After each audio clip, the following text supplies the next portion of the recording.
শেষ দফায় বাংলার ৯ আসনে ভোট। এই ৯টি আসনেই ১৯-এ জিতেছিল তৃণমূল। এবার কি হবে? বিজেপির সামনে কঠিন পরীক্ষা। ঠিক তার আগে সুর চড়ালেন নরেন্দ্র মোদী। দাবি করলেন বিজেপি এবার বাংলাতেই সবচেয়ে বড় সাফল্য পাবে। এটা কি কৌশলে বিজেপির নেতাকর্মীদের চাঙ্গা করার চেষ্টা? এ নিয়ে কটাক্ষ করেছে তৃণমূল।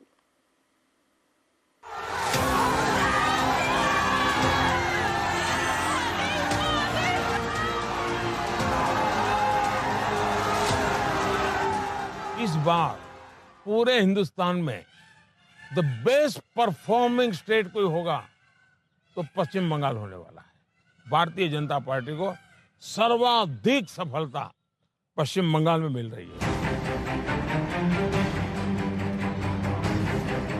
শনিবার শেষ দফার ভোট, তার আগে বিস্ফোরক নরেন্দ্র মোদী। इस बार पूरे हिंदुस्तान में द बेस्ट परफॉर्मिंग स्टेट कोई होगा तो पश्चिम बंगाल होने वाला है। भारतीय जनता पार्टी को सर्वाधिक सफलता पश्चिम बंगाल में मिल रही है।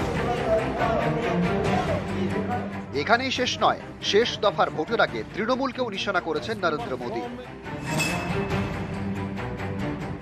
बंगाल के चुनाव में टीएमसी पार्टी अस्तित्व की लड़ाई लड़ रही है। আমি বলেছিলাম 2019-এ তৃণমূলের যা সংখ্যা ছিল, আসন সংখ্যা ছিল, একটা হলেও বাড়বে, মানে 22 ছিল। খুব খারাপ হলে পৃথিবীর রসাতলে গেলে 23 হবে। এখনো পর্যন্ত 9টা আসনে ভোটদান বাকি আছে, সপ্তম দফায় হয়নি। 33টা আসনে ভোট হয়েছে, 33টার মধ্যে তৃণমূল 23 পার করে দিয়েছে। শনিবার শেষ দফায় পশ্চিমবঙ্গের 3 জেলার 9 আসনে ভোট। দমদম, বারাসাত, বসিরহাট, যাদবপুর, জয়নগর, মথুরাপুর, ডায়মন্ড হারবার এবং কলকাতা উত্তর ও কলকাতা দক্ষিণ। 2014 সাল থেকে এই 9টি আসনই তৃণমূলের দখলে। তৃণমূলের এই শক্ত ঘাঁটিতেই শনিবার ভোট। এই 9টির মধ্যে কোনো একটি আসনে পদ্ম ফোটানোও বিজেপির কাছে বড় চ্যালেঞ্জ। তাই কি এই ভোটের আগে কৌশলে দলীয় নেতাকর্মীদের চাঙ্গা করার চেষ্টা করলেন নরেন্দ্র মোদী? সে কারণে কি এভাবে বাংলা নিয়ে সরব হলেন?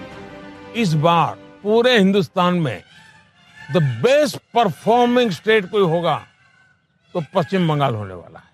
भारतीय जनता पार्टी को सर्वाधिक सफलता पश्चिम बंगाल में मिल रही है। और पश्चिम बंगाल का चुनाव एक तरफा है, जनता जनार्दन उसको लीड कर रही है। सरकार में बैठे हुए लोग, टीएमसी के लोग बौखलाए हुए हैं।